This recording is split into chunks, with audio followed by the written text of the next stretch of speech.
शिव पुराण श्री शतरुद्र संहिता 18वां अध्याय। एकादश रुद्रों की उत्पत्ति। नंदीश्वर बोले हैं मुने, अभी मैंने आपको कल्याणकारी भगवान शिव के दशावतारों के बारे में बताया।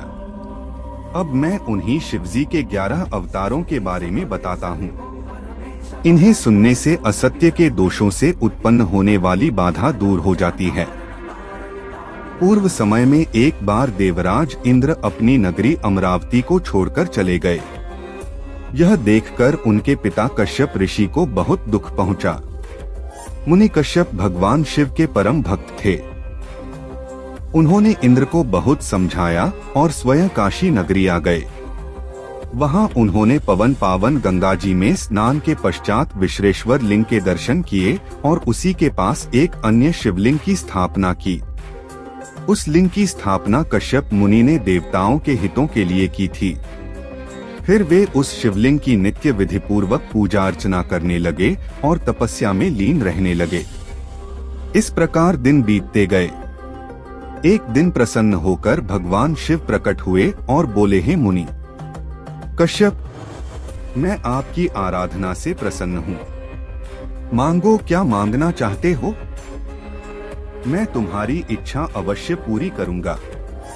तब भगवान शिव के वचन सुनकर कश्यप मुनि बहुत प्रसन्न हुए और महादेव जी की स्तुति करने लगे। फिर बोले, हे भगवान, मैं अपने पुत्र के दुख से बहुत दुखी हूँ। आप मेरे पुत्र का दुख दूर कीजिए। आप मेरे घर में मेरे पुत्र के रूप में उत्पन्न होकर मुझे सुख प्रदान कीजिए। कश्यप मुनि के वर को सुनकर शिवजी ने तथास्तु कहा और वहां से अंतर्धान हो गए। तब कश्यप मुनि भी प्रसन्नता पूर्वक अपने घर वापस आ गए।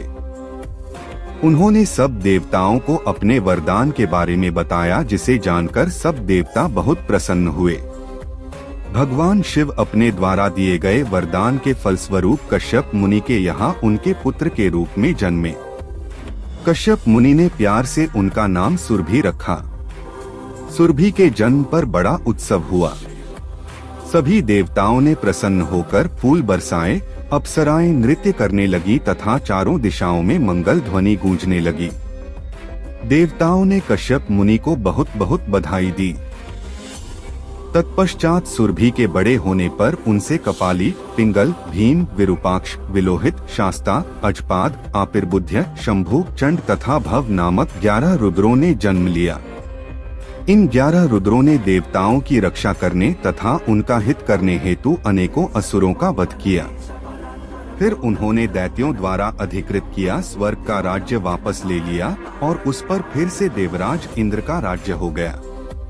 ये 11 रुद्र आज भी देवताओं की रक्षा करने के ये स्वर्ग में विराजमान रहते हैं।